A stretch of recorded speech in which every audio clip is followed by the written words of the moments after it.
All right, let's get to the next guy, Kevin Love. I knew that was the one that was going to make you drink. Well, I covered Kevin for a year in Cleveland. And I don't know. I was kind of a little bit caught in the crossfire because I was a Chris Bosh stan. I'm kind of the one that created a little bit of controversy because I asked Chris after a practice, sort of an offhand conversation we were having about, what Kevin Love was in for in Cleveland, being the third wheel behind, LeBron and a great guard, which was going to be behind LeBron and Kyrie, like Bosh was with LeBron and Dwayne. And, Chris, as he does, spoke very honestly about what Kevin Love was going to encounter. And he talked about the buffet. It's like going to a restaurant, and instead of the buffet, it's like the waiter just brings you your food and says, this is what you'll have, like it.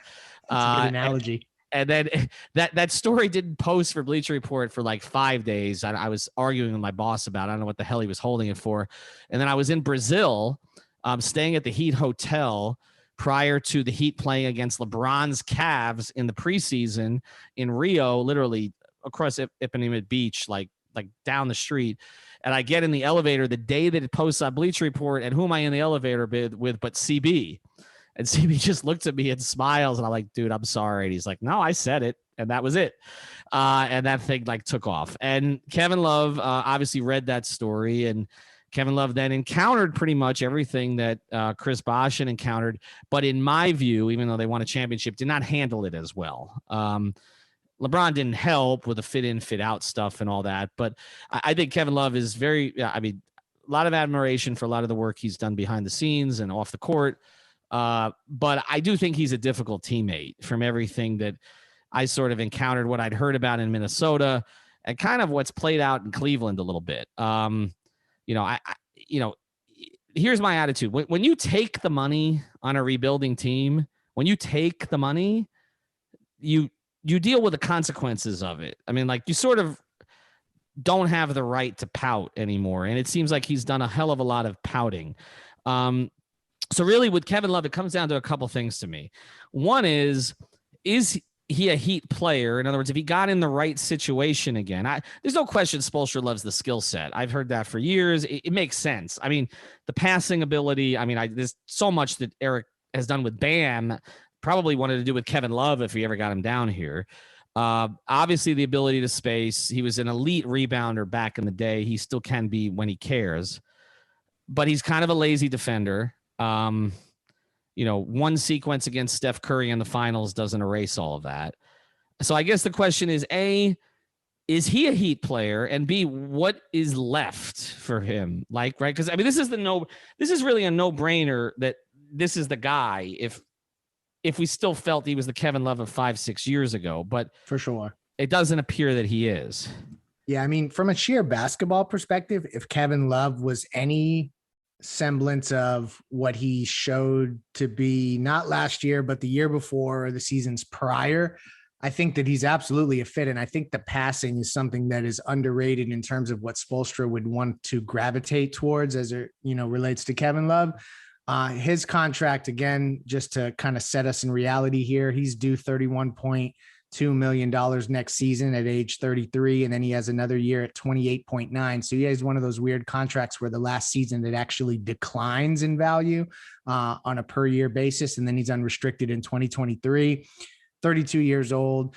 The kind of the Heat player stuff aside, because I think that they could make him work. And he's shown enough professionalism to be on unwinning teams. And trust me, I've had to delete a lot of Kevin Love tweets. I was just as hard on him as you were, Ethan. And back then I did not have any magnifying glass on me. So I kind of said whatever I wanted. And I've, take back a lot of that stuff because I don't mean any harm to Kevin Love. I've never been a fan of his game, but I think he could absolutely fit. But to me, in order to take Kevin Love on, you're going to need to send me Colin Sexton with him. And I don't think Cleveland's willing to do that. Well, but maybe they are, right? We don't, I don't know that there's any proof that the Sexton Garland backcourt works. So if they're going to choose now, they already gave up on Kevin Porter Jr., right? So he was part of this mix too. I don't really know their direction. I'm a little confused. Again, I know Kobe Altman a little bit. He's actually been given a longer stay there than I anticipated based on the speed of the rebuild. So I don't know. I mean, Sexton seems to me like a guy who, does fit a Heat culture profile in terms of his aggressiveness and everything else. But I don't. When I mean aggressiveness, I mean towards the work and sort of a relentless, attitude that he has. I think there's refinements they would need to certainly make to his game. But I wouldn't rule that out. I guess, again, it depends what you're getting. I'm watching Blake Griffin here, who we all mocked him, right? And he's provided something for Brooklyn because he's been put in a situation where he cares again. So you may get the 1 year rejuvenation season from Kevin Love. I don't know that you can count on more than that, but you might get that. I just don't know. Again, I come back to this with Jimmy. I don't know. Like the way Love has conducted himself the past like 3-4 years. I don't know that one. Here's the other thing that, like, if we want to just keep it basketball, and I guess this applies to Horford to some degree too. If we're approaching like Lowry is coming, which maybe that's a false assumption we shouldn't make, but let's just do it for the sake of this show. Lowry and Love with Jimmy, Bam, and Duncan, to me, that feels like a slow lineup. And maybe I'm just not a basketball savant enough to dissect it in a way where it makes sense. But to me, there's something about that feels like there's certain teams that are going to put them on skates. That feels to me like a Pat Riley 90s lineup a little bit. Yeah. Right, like but it's not the 90s. Lowry is Hardaway. I mean, really, in terms of athletic, because Jimmy is not, an elite athleticism player either. So really, you've got one athlete in that starting lineup who's Bam.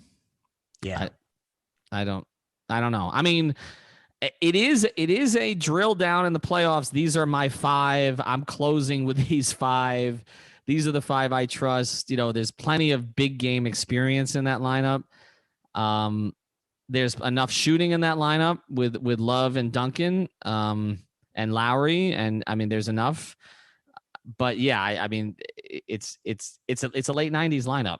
Kind of. You'd have to have the contrasting players on the other end of the bench so that you had the ability to play faster throughout the regular season. Because your point, 5 on the floor, absolutely, you could put those 5 on the floor in the playoffs, but in February of the regular season, I think you're going to need faster legs. Yeah, no doubt.